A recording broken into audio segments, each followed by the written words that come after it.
Dear student, आज हम अध्यारोपण के सिद्धांत के द्वारा किसी एक आवेश पर अन्य आवेशों के कारण परिणामी बल का मान ज्ञात करेंगे।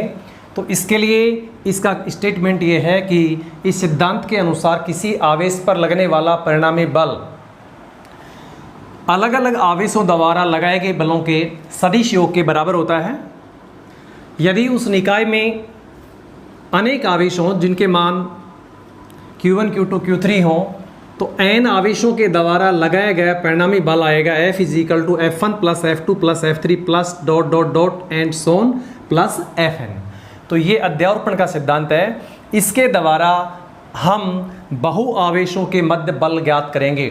इसके लिए हम डायग्राम बनाएंगे कि हमारे पास एक आवेश Q0 है और इससे अलग अलग स्थिति सदिश क्रम से R1, R2, R3, R4, Rn vector पर Q1, Q2, Q3, Q4 ... Qn आवेश स्थित हैं। तो इस निकाय के कारण हम ये मानते हैं कि n आवेशों का एक निकाय है जिसमें Q1, Q2, Q3 ... Qn अनेक आवेश हैं और एक अन्य आवेश Q0 से इनके स्थिति सदिश R1, R2, R3, R4 ... Rn है। तो अध्यारोपण के सिद्धांत से इस Q0 पर लगने वाला परिणामी बल क्या होगा? तो परिणामी बल जो हमने इसके स्टेटमेंट में लिखा था उसकी सहायता से परिणामी बल का जो मान आएगा वो ये आ जाएगा। Q0 पर लगने वाला परिणामी बल F0 वेक्टर बराबर F01 वेक्टर प्लस में F02 वेक्टर प्लस में F03 vector plus F04 vector plus ... और लास्ट में आएगा F0n वेक्टर। अब हम कूलाम के नियम से इस Q0 आवेश पर इन अलग अलग आवेशों के कारण लगने वाले बलों का मान ज्ञात करेंगे। तो Q1 आवेश के कारण ज्ञात करेंगे पहले, फिर Q2 आवेश के कारण ज्ञात करेंगे और इसी प्रकार लास्ट में Qn आवेश के कारण ज्ञात करेंगे। आवेश Q1 द्वारा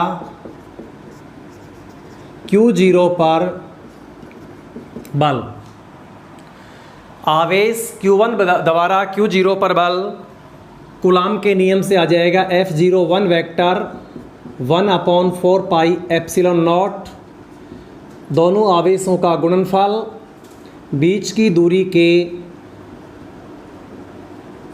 वेक्टर के मापांक का वर्ग और सदिश रूप में है तो R01 कैप। फर्स्ट बल ये आ जाएगा। इसी प्रकार से आवेश Q2 द्वारा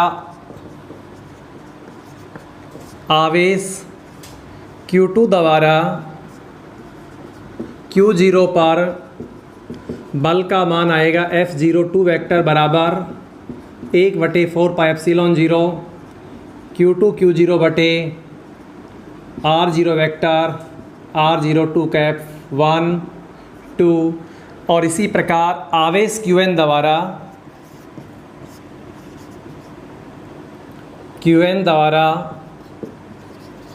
Q0 पर बल F0n वेक्टर बराबर 1/4 पाई एप्सिलॉन नॉट Qn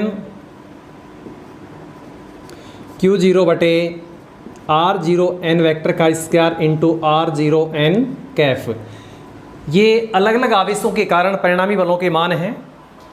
इन सभी बलों को हम ऊपर जो इसका परिणामी समीकरण दे रखा है इसमें रख देंगे तो हमें मान प्राप्त हो जाएगा।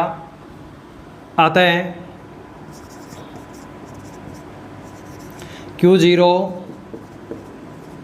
आवेश पर परिणामी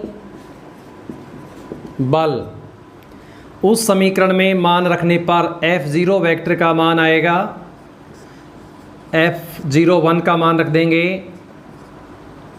Q1 Q0 R01 वेक्टर की square R01 cap 1/4 pi epsilon not Q2 Q0 R0 vector की स्क्वायर इंटू R02 कैफ और इसी प्रकार से लास्ट वाले चार्ज का मान आ जाएगा plus dot dot dot 1/4 pi epsilon not Qn Q0 R0 n vector की पावर 2 R0 n कैफ। अब इस फॉर्मूले में से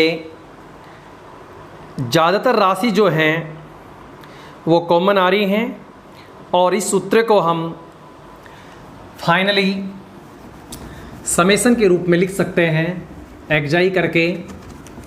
तो फर्स्ट ऑफ ऑल इसमें से कुछ राशि कॉमन आ रही है F0 1 वेक्टर, तो ये Q0 कॉमन आ रही है और नीचे आ रहा है 4 पाई एप्सिलॉन नॉट।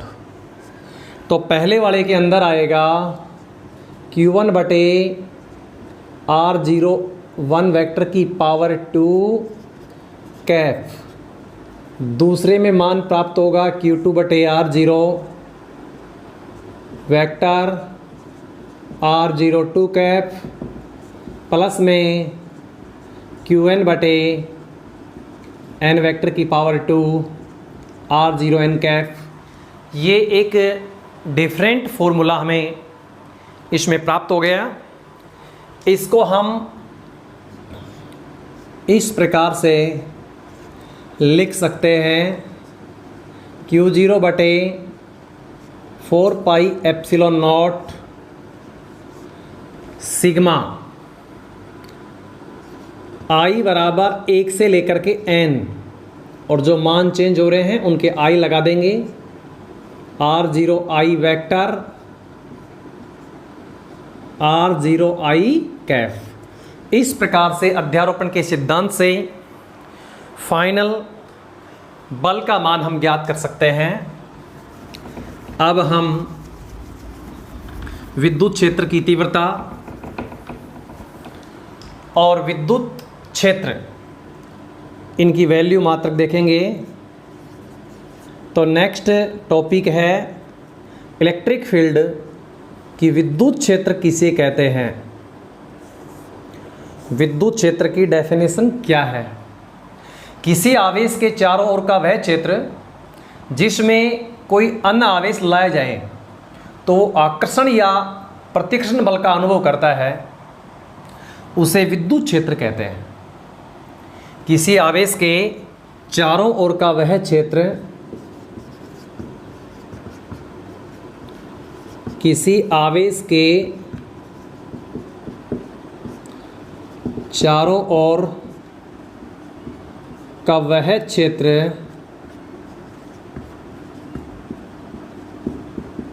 जिसमें कोई अन्य आवेश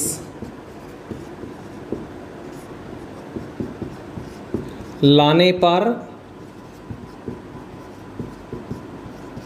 आकर्षण या प्रतिकर्षण बल अनुभव करे, विद्युत क्षेत्र कहलाता है। विद्युत क्षेत्र कहलाता है। इसके द्वारा विद्युत क्षेत्र की तीव्रता ज्ञात करेंगे। विद्युत क्षेत्र की तीव्रता, तो विद्युत क्षेत्र की तीव्रता क्या होती है। विद्युत क्षेत्र में रखे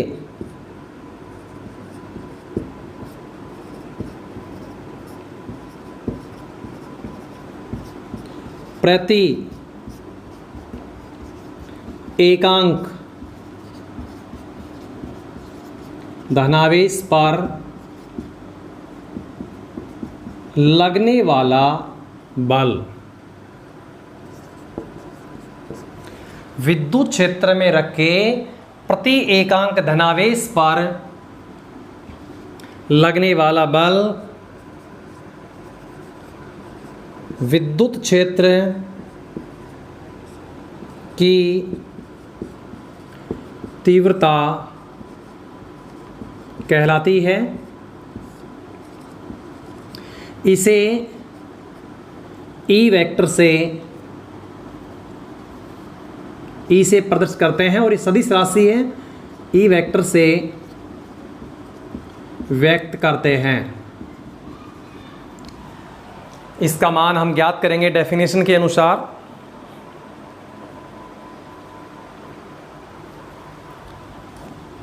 यदि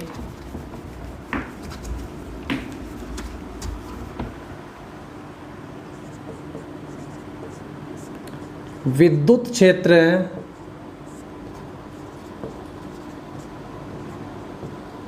ई वेक्टर में रखे एकांक धनावेश पर विद्युत क्षेत्र में रखे एकांक धनावेश, या इसको हम टेस्ट चार्ज भी कह सकते हैं, परीक्षण आवेश,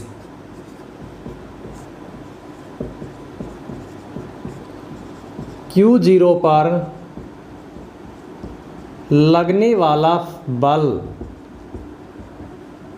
F फैक्टर हो तो विद्युत क्षेत्र की तीव्रता, विद्युत क्षेत्र की तीव्रता ई वेक्टर बराबर एफ फैक्टर बटे Q0 होती है। एकांक, इसका मान परीक्षण आवेश वह आवेश होता है जो किसी अन्य आवेश की वैल्यू को प्रभावित नहीं करता है। टेस्ट चार्ज है, इसका मान एकांक कर दे तो ई वेक्टर बराबर एफ फैक्टर हो जाता है। ई वेक्टर का जो मात्रक देखा जाए तो एफ का मात्रक होता है न्यूटन और आवेश का मात्रक होता है कूलाम, न्यूटन प्रति कूलाम। सदिश राशि है और इसका मात्रक न्यूटन प्रति कूलाम होता है। इसको अन्य राशि में चेंज करें, न्यूटन कूलाम को एफ की वैल्यू रख करके, तो वोल्ट प्रति मीटर भी इसका मात्रक प्राप्त होता है। अब हम विद्युत क्षेत्र है वो एक सदिश राशि होती है और इसकी डायरेक्शन जो होती है धन आवेश से ऋण आवेश की तरफ होती है। विद्युत क्षेत्र की तीव्रता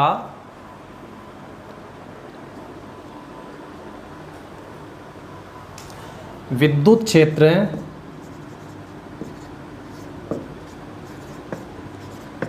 एक सदिश भौतिक राशि है, सदिश राशि है। धनावेश यदि हो, धनावेश के कारण इसकी दिशा धनावेश से दूर व ऋणावेश हो तो ऋणावेश की ओर होती है। मतलब पॉजिटिव चार्ज है तो डायरेक्शन बाहर की तरफ आएगी, नेगेटिव चार्ज है तो डायरेक्शन उसी की साइड में प्राप्त होगी। और ई वेक्टर बराबर एफ वेक्टर बटे क्यू नोट है, इसका जो वैल्यू है वो अति सूक्ष्म Q0 का मान अति सूक्ष्म होता है। अब यदि कोई भी परीक्षण आवेश है विद्युत क्षेत्र में रखा हुआ है, धनावेश रखा हुआ है, ऋणावेश रखा हुआ है, तो उस पर लगने वाले फोर्स भी अलग अलग होते हैं, जिसको हम इस प्रकार से समझ सकते हैं। विद्युत क्षेत्र में रखे विद्युत क्षेत्र में रखे धनावेश, विद्युत क्षेत्र में रखे धनावेश पर बल विद्युत क्षेत्र की दिशा की ओर या दिशा में तथा ऋणावेश पर बल विद्युत क्षेत्र की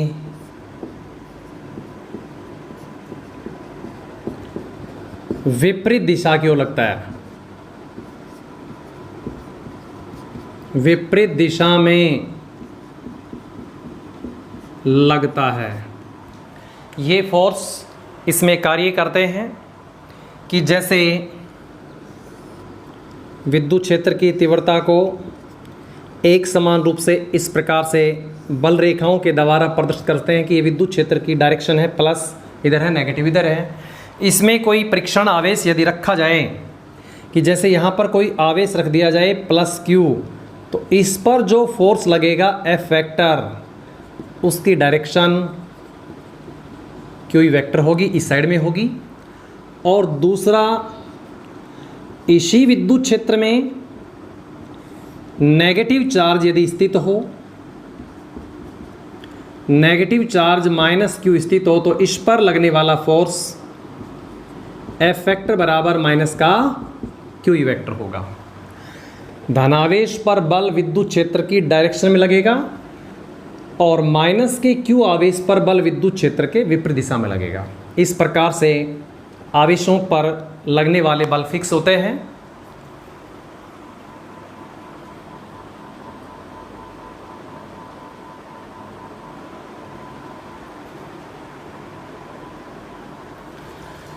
इसके बाद हम ज्ञात करेंगे बिंदु आवेश के कारण विद्युत क्षेत्र की तीव्रता। तो बिंदु आवेश के कारण विद्युत क्षेत्र की तीव्रता ज्ञात करने के लिए हम एक बिंदु आवेश प्लस Q लेते हैं और इससे R दूरी पर दूसरा बिंदु P है जहां पर एक परीक्षण आवेश Q0 रखा है और उस पर विद्युत क्षेत्र की तीव्रता E वेक्टर है। तो हमें इस Q से R दूरी पर बिंदु P पर तीव्रता ज्ञात करनी है। इसके लिए P पर किसकी कल्पना करते हैं? Q0 की कल्पना करते हैं और कूलाम के नियम से इस Q और Q0 पर लगने वाले बल का मान सबसे पहले ज्ञात करेंगे। कूलाम के नियम से, कूलाम के नियम से आवेशों Q0 व Q के मध्य बल, आवेश Q0 व Q के मध्य बल F वेक्टर बराबर 1/4 pi epsilon not Q into Q0 R vector का मापांक का स्क्वायर R कैप प्राप्त होगा। R कैप जो है हम जानते हैं कि ये जो राशि है एकांक सदिश है, इसकी वैल्यू हम आगे कहीं भी चेंज कर सकते हैं। अब हम विद्युत क्षेत्र की परिभाषा से मान ज्ञात करें क्योंकि हमें E वेक्टर का मान ज्ञात करना है। तो विद्युत क्षेत्र की परिभाषा से, विद्युत क्षेत्र की परिभाषा से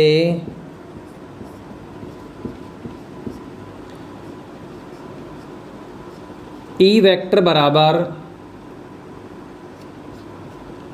F वेक्टर बटे Q0। समीकरण 2, समीकरण 1 से मान 2 में रखने पर समीकरण 1 से मान 2 में रखने पर E वेक्टर बराबर 4 पाई epsilon not R square into R Kaif बटे Q0। Q0 से Q0 क्या हो जाएगा? कैंसिल हो जाएगा और Q0 कैंसिल होने के पश्चात 1/4 पाई एप्सिलॉन नॉट Q बटे R square into R cap प्राप्त होगी। विद्युत क्षेत्र की तीव्रता, इससे स्पष्ट होता है कि विद्युत क्षेत्र की जो तीव्रता है वो केवल आवेश की दूरी पर निर्भरता पर डिपेंड करती है। R के वर्ग के व्युत्क्रमानुपाती है और इनके बीच में हम आरेख खींच सकते हैं। तो ये जो फॉर्मूला आया कि E बराबर 1/4 pi epsilon naught Q/r² into R cap सदिश रूप से मान है। इससे स्पष्ट होता है कि विद्युत क्षेत्र की तीव्रता का जो ये मान है दूरी के वर्ग के व्यतिक्रमपाती होता है। दूरी बढ़ाएंगे विद्युत क्षेत्र की तीव्रता तेजी से कम होती चली जाएगी। अब ये वायु या निर्वात की कंडीशन में, क्योंकि इसमें एप्सिलॉन नोट काम आ रहा है, यदि इन दोनों आवेशों के बीच में एप्सिलॉन आर का कोई माध्यम रखा हुआ हो तो उस कंडीशन में इसका मान अलग आएगा। यदि आवेशों के मध्य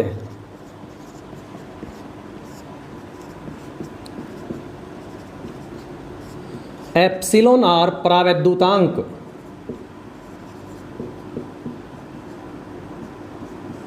का माध्यम स्थित हो तो जो विद्युत क्षेत्र की तीव्रता हमने ज्ञात की थी वो अब यहाँ E0 वेक्टर ज्ञात करेंगे, लेकिन यहाँ आएगा 4 epsilon Q/r² into R cap. इसमें इस एप्सिलॉन की जो वैल्यू है वो हमने एप्सिलॉन आर की डेफिनेशन जो पढ़ी थी हमने वहाँ पर, उसकी सहायता से रख सकते हैं। एप्सिलॉन 0 इंटू एप्सिलॉन आर आएगा। तो ये निर्वात में किसी बिंदु आवेश के कारण बल का जो मान आएगा 4 एप्सिलॉन 0 इंटू एप्सिलॉन आर होगा, Q/r² इंटू आर कैप प्राप्त होगा। तो ये तो है निर्वात में विद्युत क्षेत्र की तीव्रता, और ये एप्सिलॉन आर परावैद्युतांक वाले माध्यम में विद्युत क्षेत्र की तीव्रता है। इनके बीच में हम ग्राफ भी ज्ञात करेंगे E और R के बीच में, तो हमें एक आरेख प्राप्त होगा जिसमें विद्युत क्षेत्र की तीव्रता R के साथ वेरिएबल होगी। तो विद्युत क्षेत्र की तीव्रता E और R के बीच में ग्राफ खींचे तो इस प्रकार से हमें ग्राफ प्राप्त होगा। R बढ़ाने से E का मान तेज़ी से कम होता चला जाएगा। आज हम इतना ही पढ़ेंगे। डियर स्टूडेंट, जो वीडियो आपको YouTube के माध्यम से भेजे जा रहे हैं, इनको रोज़ाना जो नोट्स भेजे गए हैं उसके अकॉर्डिंग समझते रहें, और कोई प्रॉब्लम हो तो मेरे को व्हाट्सएप के द्वारा सूचित करें, उसका आंसर हम अगले वीडियो में देंगे।